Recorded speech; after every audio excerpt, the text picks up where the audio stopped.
talking about the weekend. I don't see the hype though. Winning's done on Wednesday. See that with your eyes closed. Every hump day, 9 o'clock on the dot. The insurance syndicate be dropping gems. Don't believe me, just watch. The insurance syndicate be dropping gems. Don't believe me, just watch.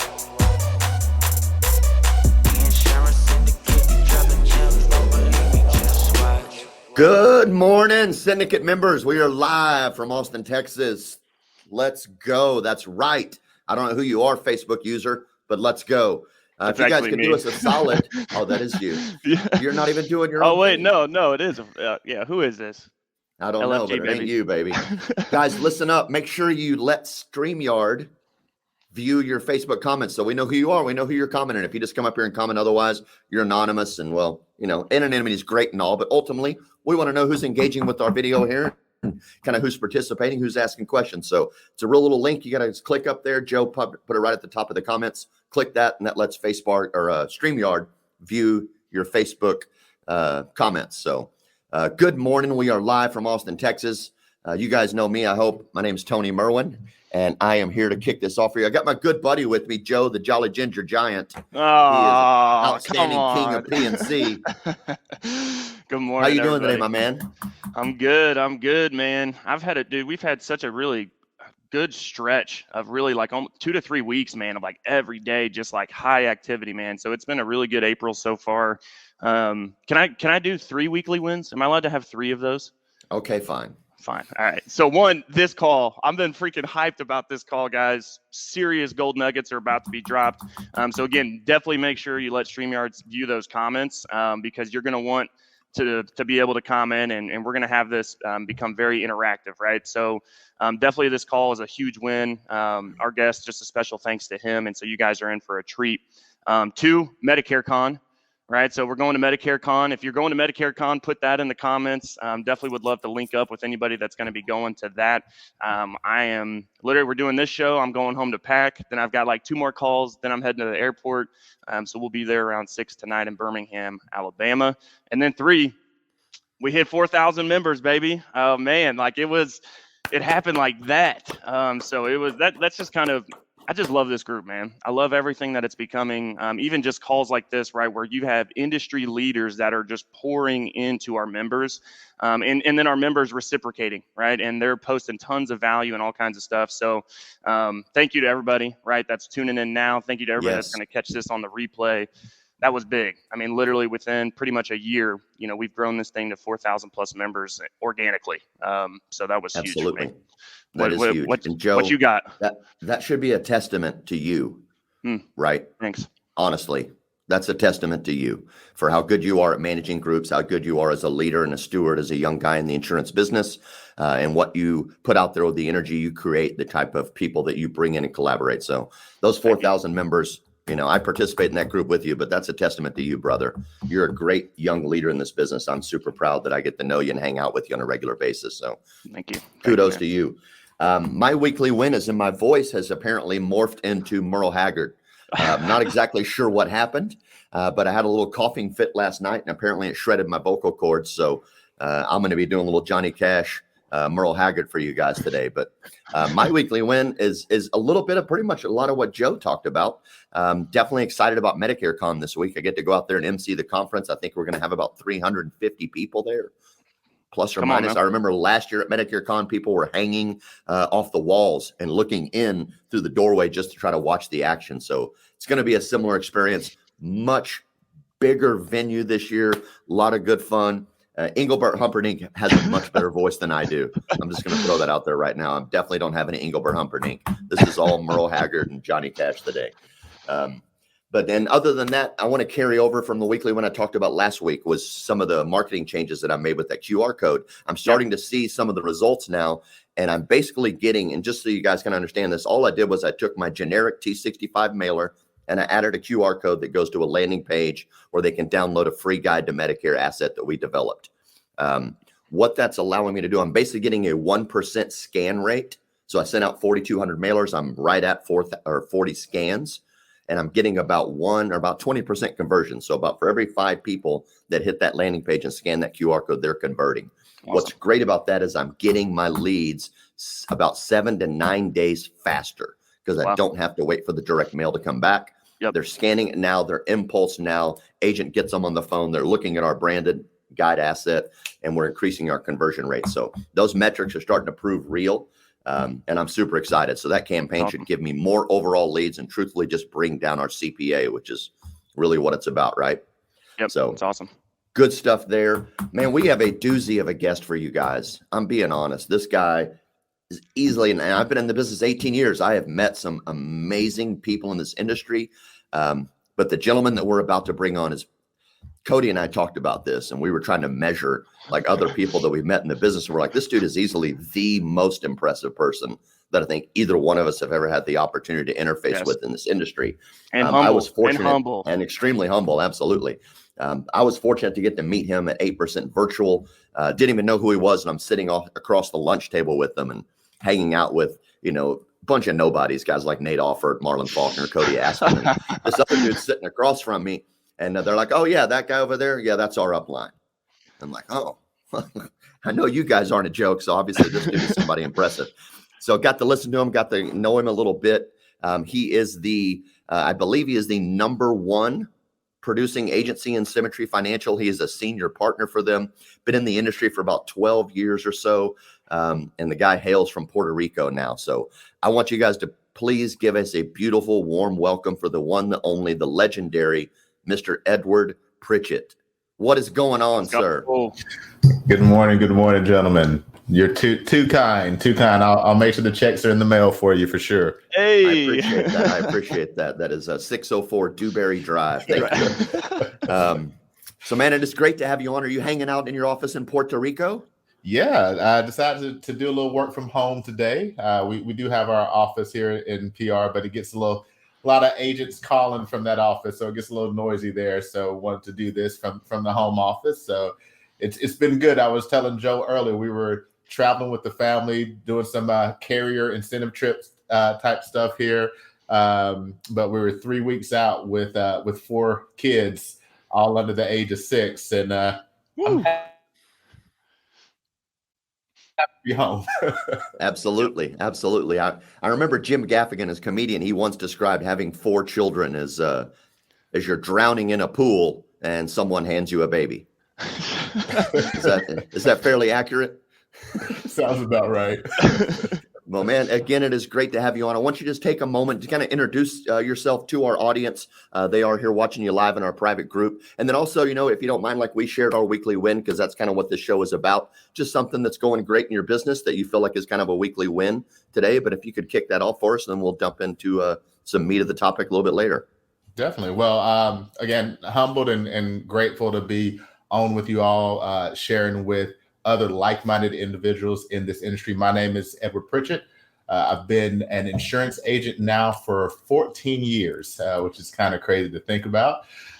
First 2 years, I worked with a small captive organization. 2 years at that 2-year mark, I decided I wanted to kind of go more the independent route. So I became an independent broker, working with a great IMO in Symmetry Financial Group and Quality Insurance Holdings. So I've been working with them for the past 11 years and have built a nationwide agency, primarily in the life and supplemental health side of things.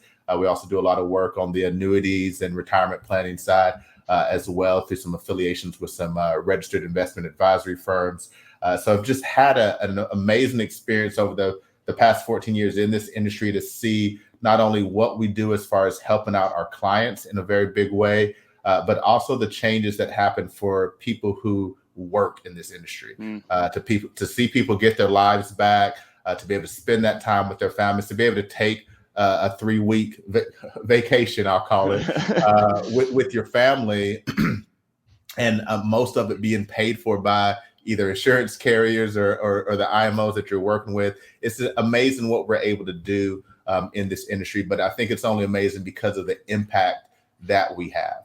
Yeah. And anytime that you take care of a death claim, disability claim, property claim, like anytime that you're helping to restore something that has been lost or at least to put a very big Band-Aid, right, on a huge problem that someone has, like you're adding value to the people that you serve. And so in doing that, that's why we get to live the lives that we're able to live, because we add that value first and then it comes back to us. So if you're not experiencing that, and hopefully like as you plug into what's happened here in the insurance syndicate, all the great things that these two gentlemen are putting out for you, if you're not experiencing that, you just need to figure out better ways to add more value to the people that you serve, whether that's your clients or the agents that you're working with. Because if you do that, I promise you, this industry pays it back in spades.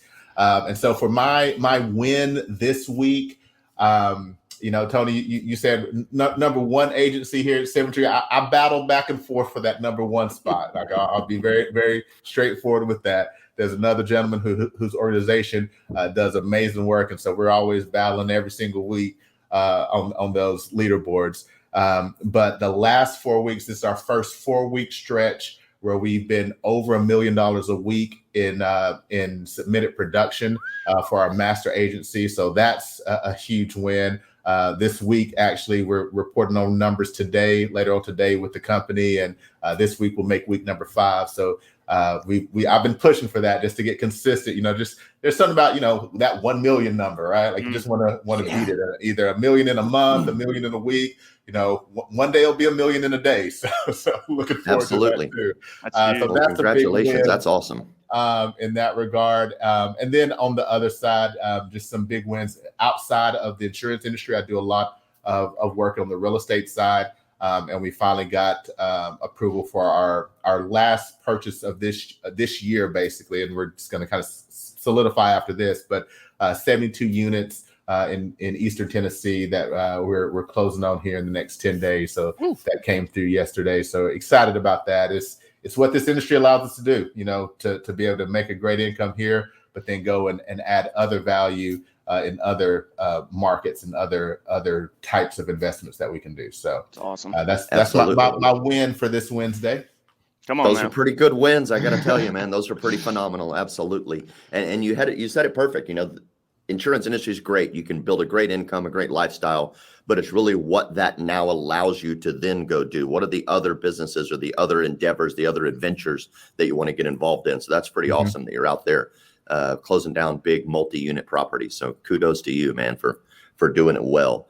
I took some time last night to listen to your interview with Cody Askins for a second time, just to go through it and kind of pick out some details. And there was one item in there that kind of struck me a little odd. And I think it caught Cody off guard too, but for a guy that has a $50 million a year agency at this point, basically, and then some, you're still actively producing in the field. Yeah. The number of guys that I've spoken with that can say that, I could probably count them on one hand at best. I could probably cut off 3 fingers and still count them on one hand. That's pretty incredible, because most of the guys that I experience, as they grow through this business and they achieve a level like you, they're like, I'm done with the field, man. I'm all I do is train agents and grow my agency and be the visionary. But you're still out there leading from the front. What is it that keeps you doing that?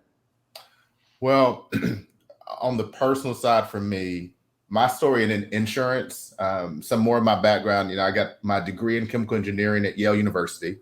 And I thought that's what I was going to do for the rest of my life. I'm an engineer. That's who I am. I'm built for that.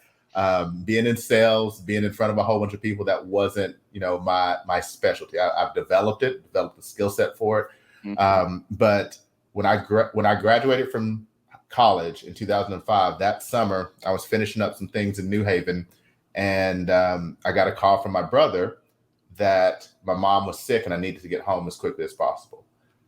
And it was a Sunday. She was driving to church and she had a brain aneurysm. And so I arrived home about 2 days later. About 5 days after that, my mother passed away.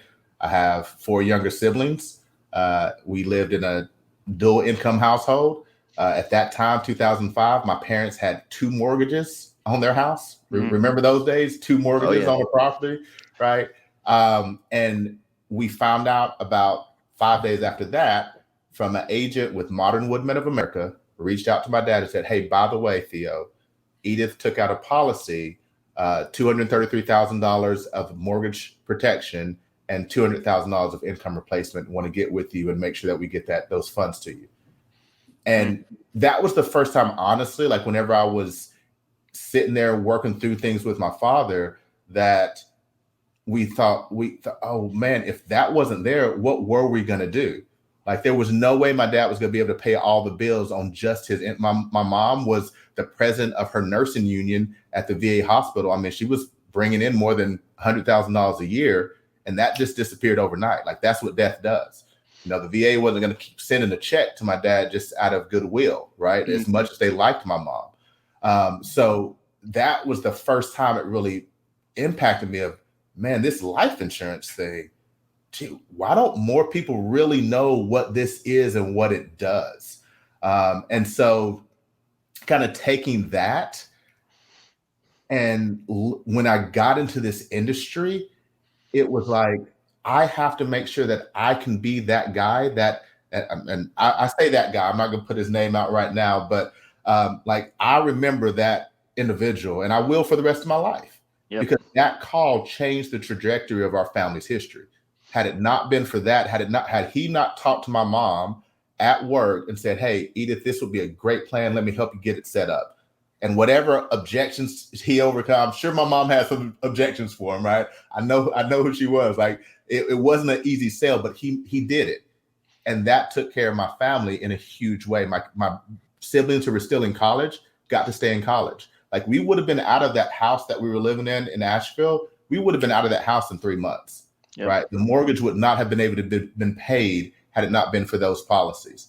So whenever I'm working with clients today, that's what I think back to.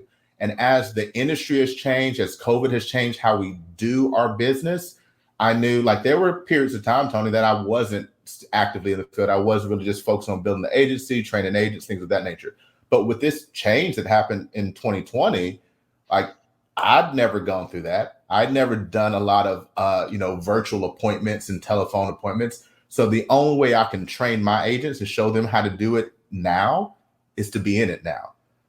And so those two things, those two factors are really what drives me to continue to produce. I mean, as you were mentioning, I'm thinking that I have a client that I need to reach out to after this, who reached out to me last week that, while I was on vacation. And so I need to get with them. And then even one of my staff members who recently just purchased a home, she reached out to me the other day. She's like, hey, I want to go ahead and get my mortgage protection on my new house.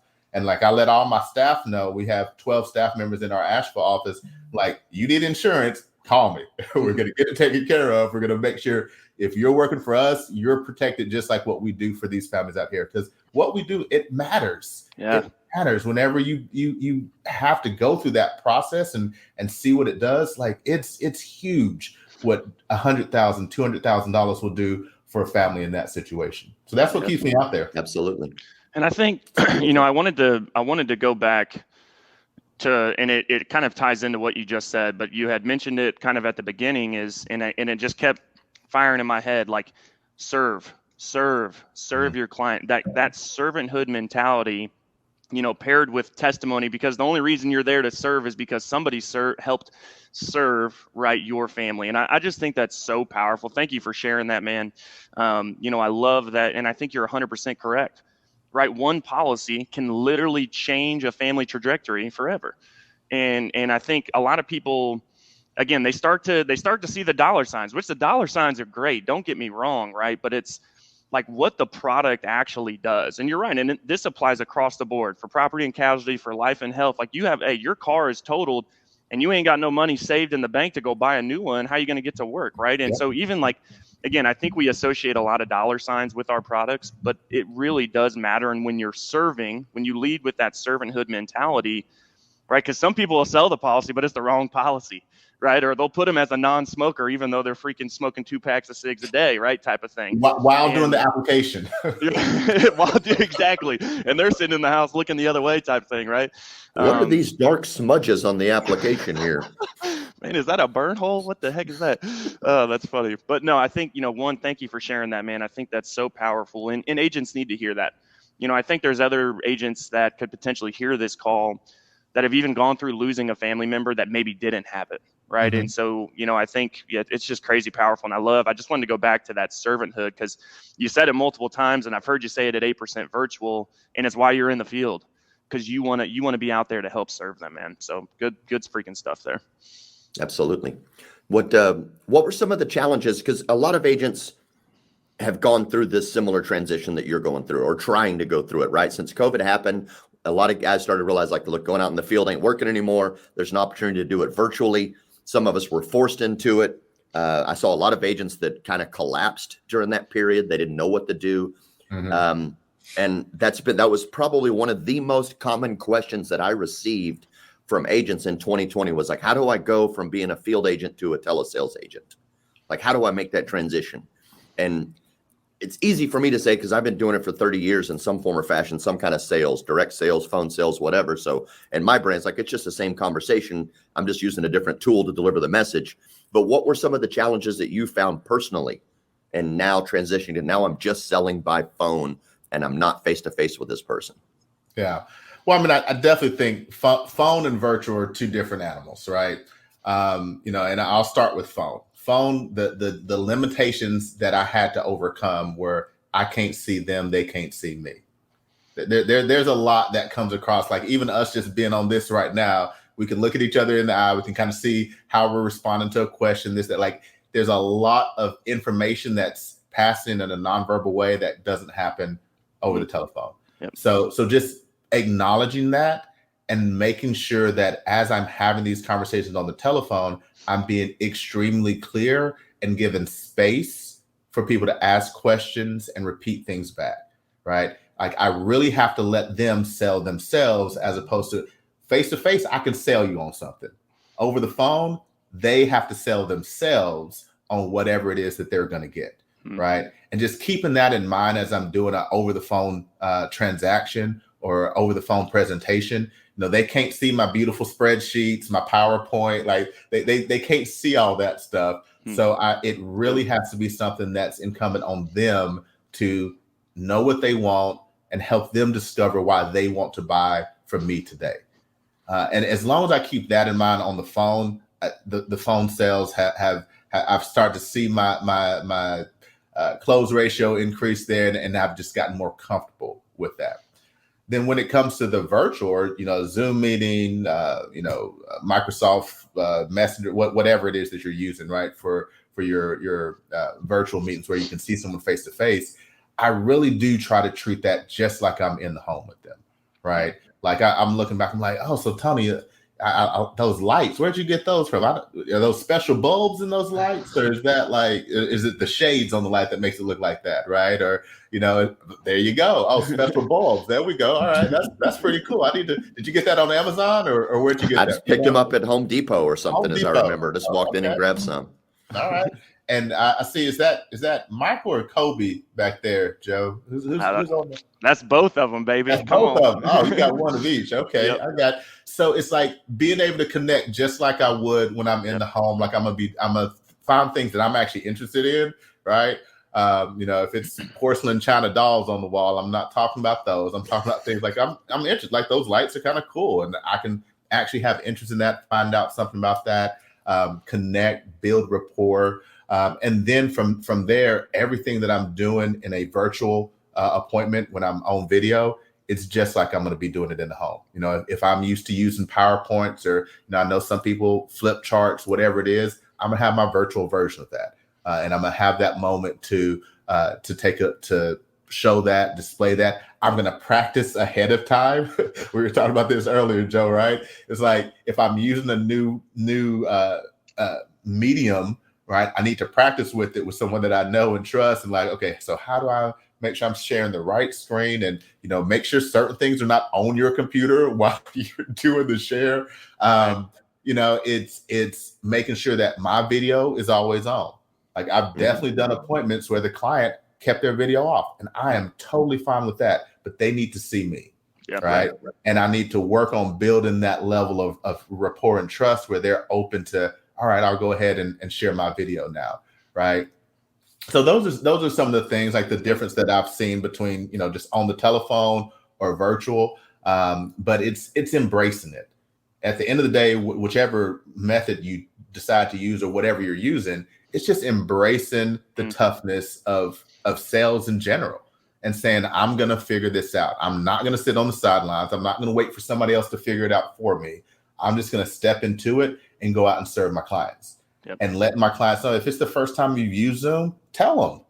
Be honest. Why not be honest with them? Say, hey, look, I just want to make sure that I'm here for you guys. We can't do it, face to face right now, or it's more difficult face to face. So I wanted to reach out to you this way.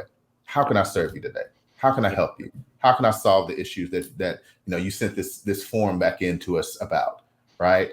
And if you do that and do it often enough, you'll just get better and better at it. And next thing you know, right, Tony, it's just like that's just what you do. Like it is no big deal anymore, Right. Yep, 100%. And I think COVID, and I say this when I'm even talking with agents, is because we ride all over the country, and I really encourage agents to do that, because I think if COVID wasn't the perfect testament, I don't know what is the world has really shifted to virtual. Mm-hmm. And it goes back to, people don't necessarily care where you're sitting as long as you're taking care of them, right? So like not having to say no based off of where you're physically sitting, right? I think also that alone too, in the virtual space, can change everything, right? Go pick up your non-resident. Now you can Zoom people all across the country where you couldn't typically go door knock them, right? Now, again, I've never door knocked, right? That's something that I'm struggling with, because as a PNC person now trying to make a push in the life side, I ain't never done it, right? So like even now, I've got my guys watching this because we're trying to figure out, we've always been phone. PNC is so commoditized that we're over the phone the whole time, right? So just trying to lead from the front. I think that's, and from what I've heard, I think I'm going to go kind of virtual, because I like people being able to see me too, right? And I like to be able to see them. So those are good little nuggets for sure. Yeah, and there's nothing wrong. One of my best agents, he's been with me for 10 years. He's my new agent mentor for my base shop. He still swears by door knocking. Yeah. I mean, even during the peak of COVID, he was out there door knocking with his mask on, because he's like, there's some people that are not going to pick up the phone. There's some people that are not going to do a virtual appointment. Like every client that you can possibly think of is out there, and everyone can be reached in a different way. And to be able to knock on the door and say, hey, you sent this form in, and I am caring enough to burn my $4.82 a gallon gas, come out here and see you and like make sure, like, did this get taken care of? Here's your form, right? Like that's how I think we make things overly complicated sometimes. But when it comes to just reaching out to a client who has expressed some interest, I mean, there's a difference between a cold door knock and, going out when you're using a lead. And when I'm using a lead, all I'm doing is saying, this is how much I care. Yeah, I care this much to risk walking up and your dog biting me on my ankle and, the electric fence and you, baby, I don't know who you are, but I care enough about you because you sent this form in that I'm going to be out here for you. Right. And you're going to deal with the jerks of the world, and that's fine. Like we're going to do that whether we're on the phone, whether you're virtual, whether you go out and door knock, like that's going to happen. But there's going to be some people that are like, man, Joe, thank you for coming out here. Like I know I've probably gotten 22 telephone calls, but I didn't answer those, or I didn't respond to the voicemails, or I didn't respond to the email. I'm glad you showed up. Let's sit down and talk. Yep. And Absolutely. That's how you help that next family, right? Yeah, I remember there was kind of a vacuum during COVID where there was a lot of agents that didn't bother going in the field for their own choices or because they were worried that their clients didn't want to see them because of the situation. And I found a lot of agents, just like you said, they're like, I'm just put my mask on and keep going. Get some gloves on, keep going. I'll get some protective packs for my applications and I'll keep going.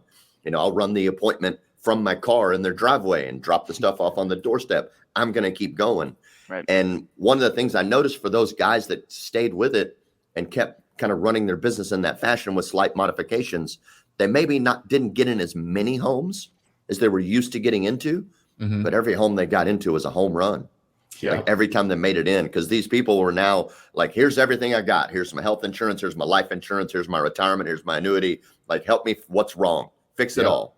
Right. Because COVID really brought people down to that lower level of Maslow's hierarchy, where they were really concerned about, their safety, their well-being, and their life and their health. So for those guys that stuck to it, I mean, kudos to them. They were lighting it up out there. And there are less people doing it too, right? So it's like now you've got even more opportunity there. And so I kind of wanted to ask you, and this is almost even a selfish question here, right? So we're talking about COVID and we're talking about the pivot, right? And we don't need to necessarily stay on the COVID, but I'm curious, Because you ain't just hitting 5 weeks in a row of writing $1 million a freaking week, right? So that obviously you've got the team and you've got the infrastructure, and I'm really curious. Like, I want to know, and again, maybe keep it high level. I know we don't have too much time. I'm sure you could probably talk forever, and I would sit here and listen forever, I promise you. But what are like 2 to 3 things when you first were getting going, and then obviously things kind of break and change, right? Like when you're building that team, right? And when you do have to make a big pivot like that, what are like 2 to 3 things that you've done from a leadership role to help make that a healthy pivot? Or is it, hey, you know what? I had to let some people go because they weren't willing to, adapt to that change. And so maybe from then to now, what are kind of those 2 to 3 things that have really stuck out for you that have changed like your downline, your infrastructure, and really finding success? I think I'll preface this with, for us, all of our agents are independent, right? With the exception, I do have agents in my call center here in Puerto Rico. They're W-2, but outside of that, all of my agents in the States are 1099 agents. So it's a volunteer army. They get to choose what they decide to do. I think the number one thing as we were going through the pivot is I had to be doing it myself. Yeah, like that was the number one. Like when you asked why am I still doing sales? So and this was just a blessing in disguise. About probably 6 months. So this is September, well, really back to August, September of 2019. I was working on developing just or testing out some new marketing that we were doing for just kind of a niche product that we were selling. And the only way that I could actually experiment on it was to do it virtually because I was living in Puerto Rico. So that was just, wow. Serendipity, God, whatever you want to call it. Like I just started doing that. And so I spent a lot of time in the fall of 2019 doing virtual sales for the first time because out of necessity. And then whenever things started to shift there in February, March, we're like, we might need to go ahead and get ahead of this. Like, yes, we can continue to tell people to go out there and just do that, but let's pull together the people that we know in our organization who are already doing virtual sales and doing telephone sales and make some recordings. It's so easy. Like we're doing it right now. You record some trainings. I mean, the great thing with virtual sales, like we had recorded meetings with clients that we just, blur out some information, right? Yep. And they can actually see what it looks like to do a virtual sale. And then we presented that after talking amongst the company, we presented that to everybody at one time and said, guys, this is where we're going. Right. And presented in that just matter of fact, like, this is where we're going. Here are the reasons why. One, obviously at the time was COVID. But two, as you were saying, Joe, like in the world that we currently live in, this is going to reduce your windshield time. This is going to let you see more clients in a more succinct time. This is going to open you up to areas like how many of you have an issue with, I can't get leads in my area? Well, guess what? If the United States is your area and you still can't get leads, you may want to just get into a different industry, right? Like, I mean, when you can get a non-resident license and sell anywhere in the country, anytime that you want, you take the lead question disappears. Yep. So we laid that out for our team. And that's kind of, if you said 2 to 3 things, like that's number 2 and 3. It's like, you got to lay out the case for why this makes sense and how this is going to benefit your organization, your business, you as a producer, you as a builder. Yep. And from there, you just keep talking about it, teaching about it, and giving those testimonies, right? You have your winning Wednesday where you have the person who went out and just did 22 applications in a week, all virtual, talk about what they did. Right. And the people who are going to choose to follow and do that, they're going to do it. And you're going to see your organization grow. And the people who choose not to, they're making a decision for themselves. And now I get to go out and hire and find other people who are like, I mean, how many people during this, what is it, the great resignation? How many people are looking for a way that they can work from home and make a lot of money? Right. I think we might have an option for it. Absolutely. So that those are kind of the steps or how I would think about it. And obviously right now it may not be the COVID specific thing, but we can use the fact that COVID really taught us something. It taught us some new ways to do things, and that people are ready to accept it. Because it used to be the old adage, like, it has to be kneecap to kneecap, right? Like if you're not out there, pounding the pavement, you're not doing it. It doesn't have to be that way anymore. And we see the proof is in the pudding. Absolutely. How many agents do you have in your downline? Just curious. How many writing agents do you think? Writing agents, we have around 700 now. Awesome. Okay. I was curious. It's good. You had mentioned that and we're kind of jumping back a little bit again, but you had mentioned you went to Yale for a chemical engineering degree. Mm-hmm. And then somewhere along the line, you transitioned to new insurance. How does that happen? I mean, how does a guy that goes to Yale for chemical engineering, because that sounds like a very definite laid out plan. Like, this is my plan. This is what I'm doing. And how all of a sudden does it go, I'm going to start selling final expense?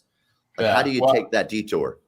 As I said, I've been in the industry for 14 years. So, if you do the math on that, I got into the industry in 2008. And so I was an engineer during and had just graduated from college right before. So graduated from college in 2005, was living high on the hog, right? Like I was a fresh engineer making a good income, single, had no responsibility to the world, I was living the good life, Tony, for a little while. And then this thing called the Great Recession hit. And I had zero control, but I had a job.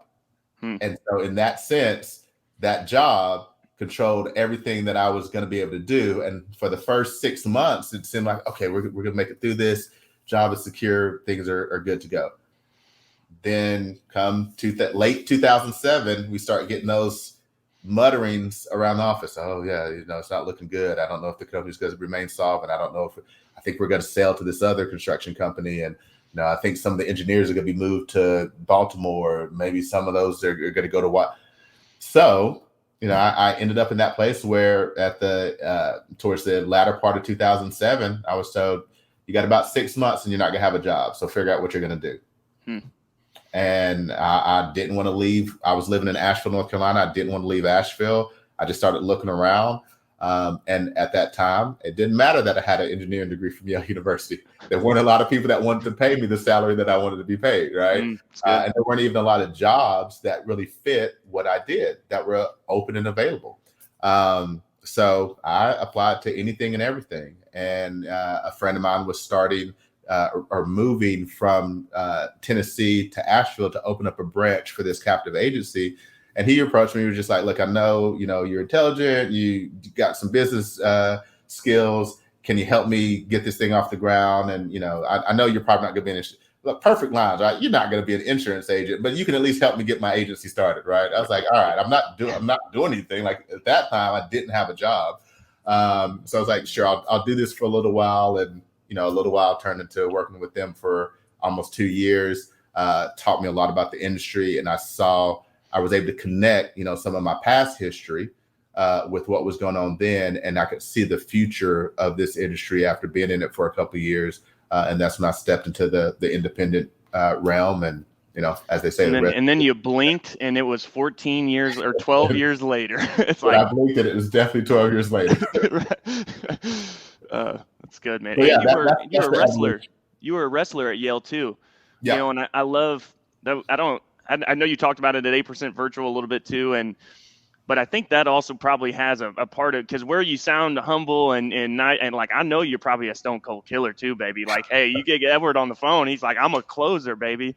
And I love kind of, and I think that just kind of comes from that competitiveness as an athlete, right? Like, regardless of the sport. Don't let him fool you guys. Edward will close you if you give him 5 minutes.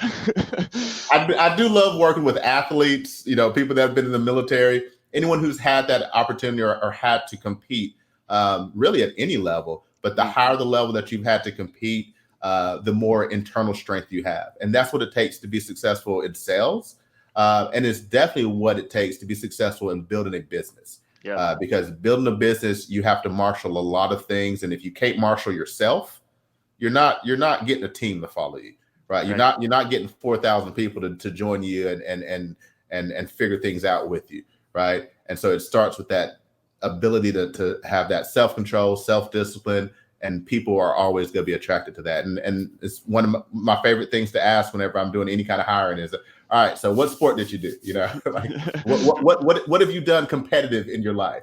I mean, it doesn't really matter if you've done something competitive on a strong enough level. Then there's going to be some skills that are some of those unteachable skills. I can't help you develop self-discipline. You either have to have that or not, you know? That's good. Absolutely. You said you got into the captive agency. You were there for a couple of years, and then you eventually transitioned to independent through Symmetry. You had mentioned there was one thing you specifically said, and I know you said that I connected where I was now with some of my past. So obviously you're talking about the gentleman at Modern Woodman, right? That changed the trajectory of your family there. And then you said you saw the future of this industry. Could you expand on that? Like, what do you really mean that you saw the future of this industry? Or did you mean that you saw the future of yourself within this industry? No, I mean, I'm thinking more in the sense of the future of our industry in general. Again, engineer, so I'm by default a nerd.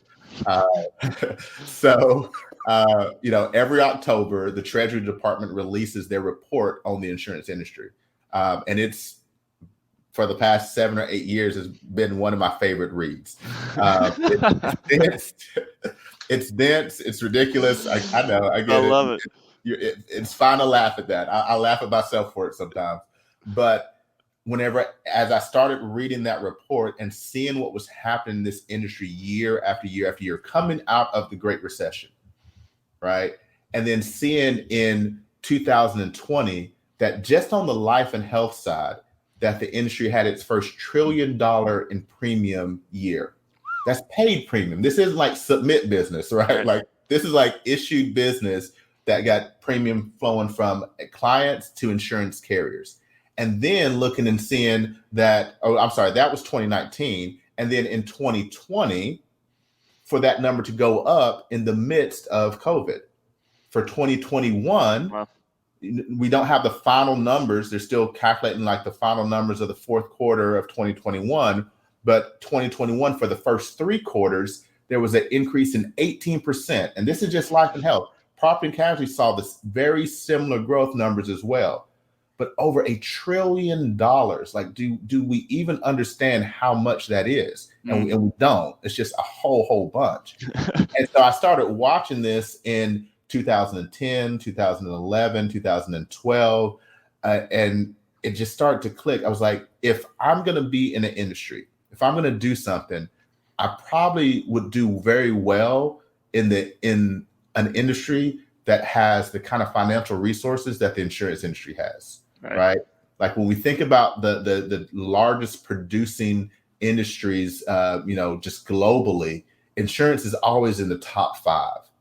So, I'm not going to go become a doctor. So healthcare is kind of out for me. I'm not inventing some, new healthcare thing or new prescription or whatever. So healthcare is out for me. Legal, not going to go get my law degree. Right. I'm not going to get into retail sales anytime soon. I'm not trying to go compete with Jeff Bezos and the Walton family. Right. But insurance, right. Still being in one of the top 5, like I can compete with anybody in insurance with just how much does it cost to get an insurance license these days? Like, $200, maybe $300. Right. Like I can compete with anybody in the industry just by getting a license. And there's no limit to how much I can go out and sell or have sold through me. It depends on, am I going to be creative with my marketing? Am I going to be creative with who I partner with? Am I going to come up with new ways for agents to interact with clients? Am I going to have promotions that allow the people who work with me to profit even more so than I am, right? Because this goes back to that principle, it's one of those Andrew Carnegie type principles, like, do you want 100% of what you can do or 1% of what 100 people can do? Right. And too often in our industry, we get greedy and we want to take 50% of what 100, like if you just take 1% or really honestly, like 0.5%, 0.25%, and you have thousands of people that are sending that life insurance premium has to flow. That's how every insurance carrier works the same way. They have these hierarchies that they set up for a whole bunch of different people like that. It doesn't matter who you work for. The principles are there. Right. And so the object of the insurance game and what I started to see was, how can I add enough value to attract more of that pipeline flow to come through me as opposed to someone else? And the only way to attract that is to, again, going back to what we were talking about earlier, Joe, like serving those who we work with and adding value to them in as big of a way as possible. That's both the clients and the agents that I work with. And the better I get at doing that, like the limits, there really are none. It took Mass Mutual, Prudential, MetLife, these kind of companies, it took them 120, 130 years to build up companies that are doing, I think it was MetLife, and this is an older number. I think this is like a 2019 or 2018 number, but they placed over $500 billion in premium. That one company, right? Yeah. And it only took them, Joe, 130 years, 140 years to build that company. I'm 11 years into my cycle, and I'm well on my way. That's the future that I'm saying that I see, Tony, is that I have the ability to build a company just like that. And it may not be me that gets to see it, although I'm planning on living for a pretty long time. But I know my children and my grandchildren, when this company, when the Pritchett Agency is 100 years old, we're going to be doing Mass Mutual numbers. We're going to be doing Prudential numbers. Like, it's going to happen. And that's the future that I'm able to see because I study our industry. I know where it's going to continue to go. We're not seeing a reversal in premium flowing to insurance companies. All we're seeing is a continued uptick. And even if it levels off, I'm good with getting my 1% or 0.5% of $1 trillion pie. I'm totally fine with that. And I love that you said that. Well, one, the 100-year agency, that's literally that's what we want Redwood to be too, right? Like 100 years from now, people are going to be like, man, when David and Joe freaking started, like trust me, I definitely don't treat my body good enough to make it that long. That's for sure. Too many Coors Light. But no, I will say the two things you said though, right? And it's know your numbers. You got to know your numbers. I love that you're doing the research outside of your own agency, right? But then two, like a little of a lot is a lot, right? I say that so much, and it's why we do our comp structures the way that we do here at Redwood. Because when I get you to success faster, right, and I get my little piece of the pie, right, and you scale that, a little of a lot is a lot. And I think a lot of it, you're correct. I think greed and ego can kind of take over when it comes to even just comp splits, right? There's more to it than that, but lead with value. A little of a lot's a lot, right? And freaking know your numbers, man. That's so good. So Definitely. Good. Beautiful. So you're studying the industry. You're starting to vision this future. Was there a moment that it became a reality where you're like, oh, this future vision I've been seeing that is translated through these numbers that I'm smart enough to understand what the hell they mean? I was right when I started having that thought process. Like, at what point did you realize, like, I am on the right track? This is proof in the pudding. It's not just a vision. I think the moment that I really realized that I hadn't made a mistake, excuse me, and I think early on, like, it doesn't matter what you do. If you're trying to do something great, there's going to be doubt. You're always playing this thing between faith and doubt, right? Mm-hmm. And there's going to be days and moments, and hopefully you're able to solidify that from days to hours, minutes, and just moments of doubt. But that's going to be there. That's part of the process. That's why most people don't make it, is because those moments of doubt turn into days and weeks and months, and then you're out, right? Right. So there was definitely those times early on where I was just like, okay, is this the right thing, or are we doing it right? Like, man, I'm investing a lot. I'm making a good income, but then I'm dumping that right back into the company. Like, talking to my wife, and she's like, so when are we gonna start keeping some of this? Like, why is this all going? It's coming in and it goes back out. What's happening here? But I think for me, the moment where I was just like, all right, we've been doing it right. We made the right decision. It was actually the month I got married. So I got married January of 2014. And that month for our honeymoon, I decided, I was like, okay, I'm taking a month off. My wife and I went down to Belize, kind of bounced around Belize, Nicaragua, Guatemala, stayed on some little islands and stuff like that. Really, really fun, cool honeymoon. And I had everything set up before I left with my staff in the office and the agents. Everybody knew, like, Edward's on this honeymoon. We just got to do what we got to do.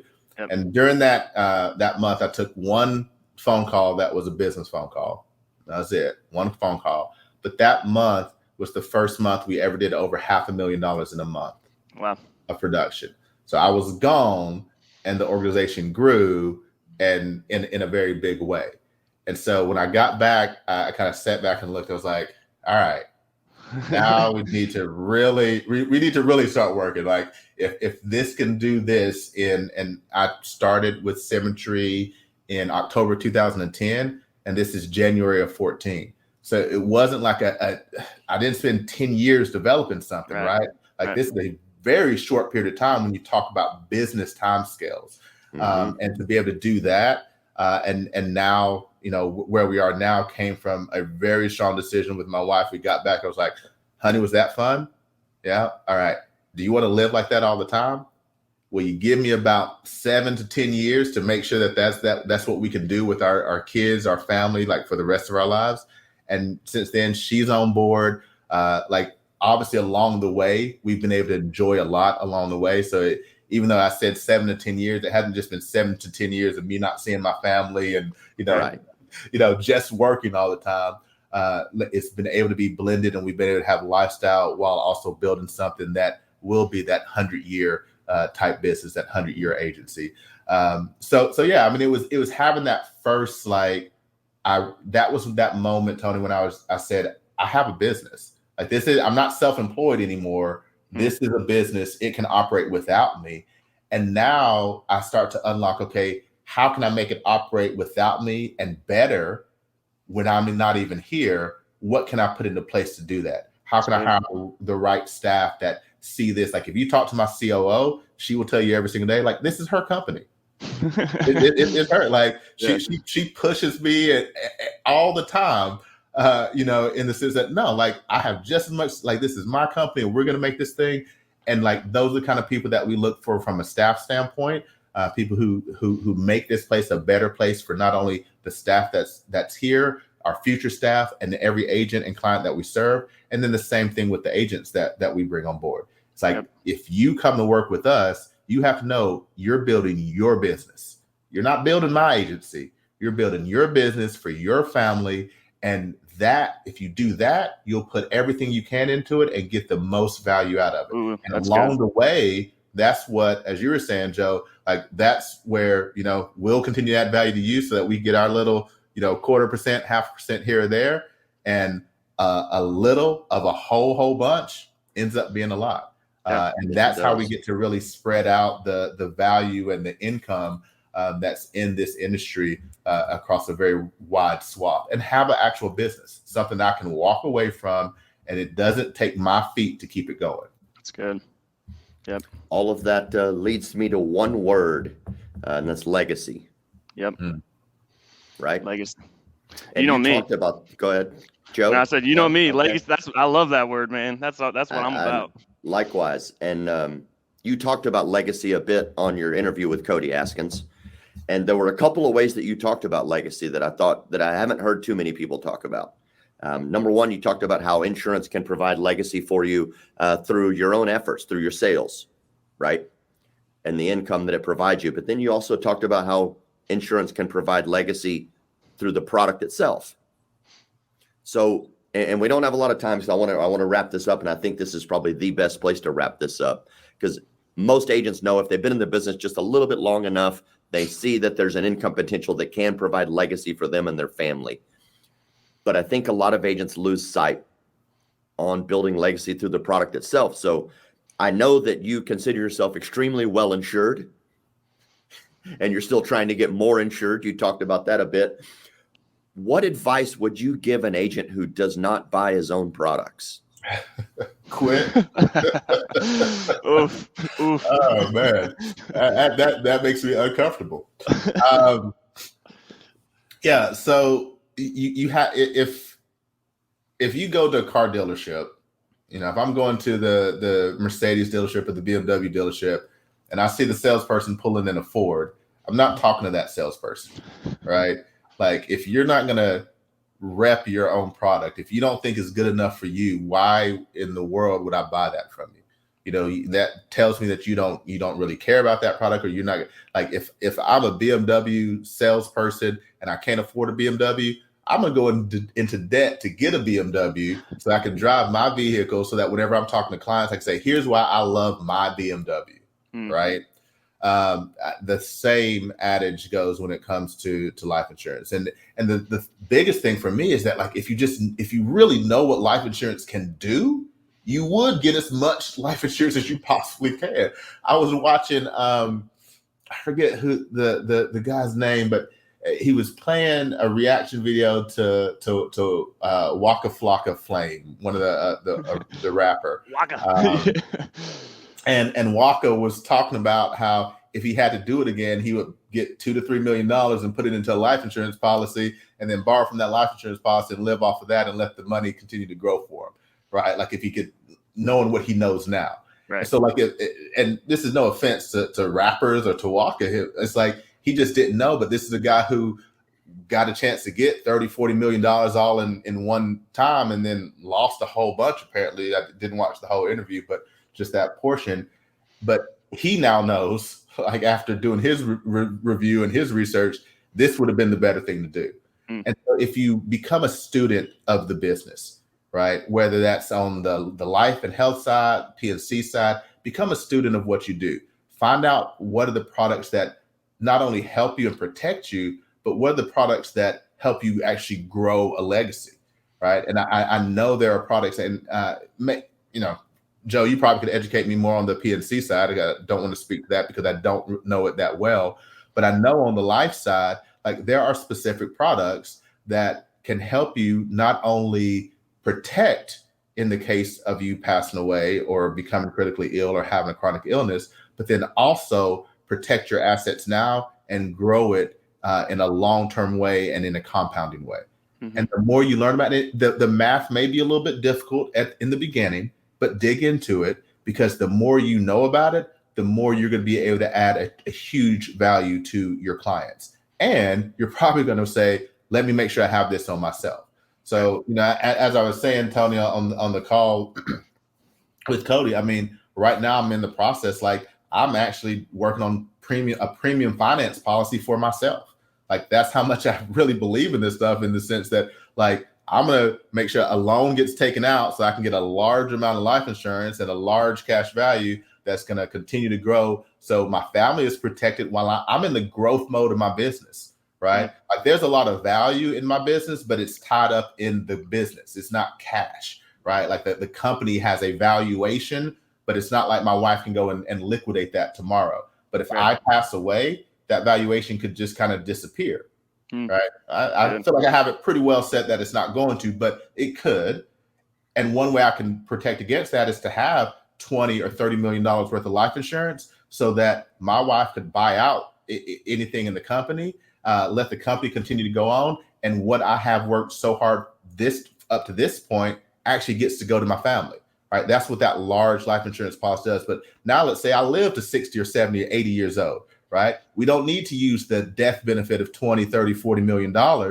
Right. Now we have a whole bunch of cash value that has been growing for the last 10, 15, 20, 30 years that we get to say, what kind of fun can we have with this? On top of, right, a insurance agency that I've also built.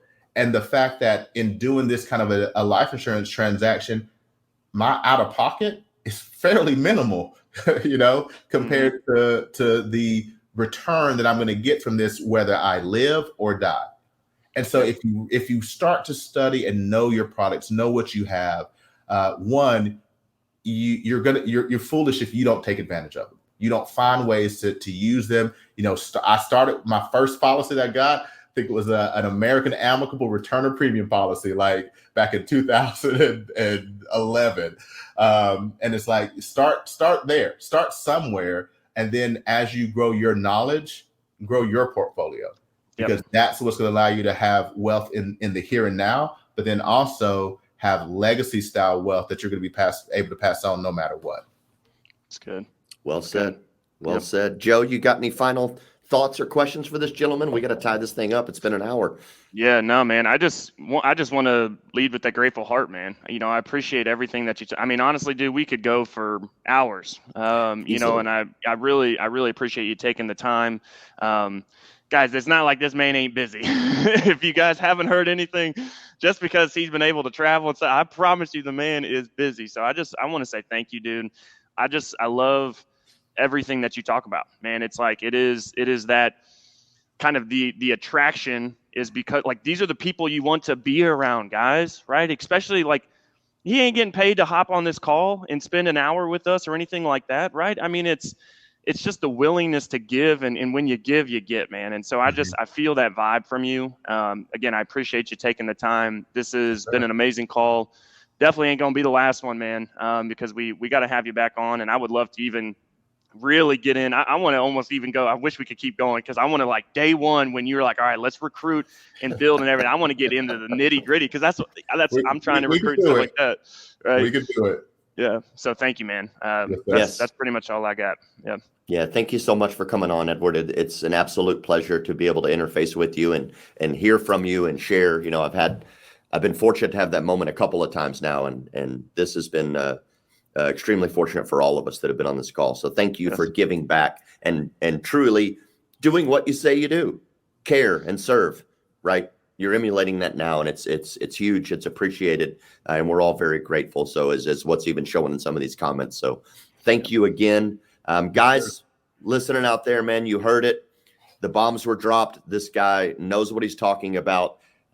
If you don't believe that the insurance opportunity is massive, that you can truly build legacy, well, maybe you are in the wrong business, but obviously it's out there for you. So it's up to you to go take it. And then, like he finished at the end, man, buy your own product, believe in it. Right? Let's go. If you can't sell BMWs if you ain't driving one. So thank you so much for coming on. Thank you, syndicate members, for listening in. We greatly appreciate you guys. And Joe and I are going to head off to Alabama for the week to have some fun. But we will be back here next Wednesday, 9 a.m. Central Time, for Winning on Wednesday. And we look forward to seeing you then. Thank you all. Let's go win, baby. Let's go win. Win. Later, guys.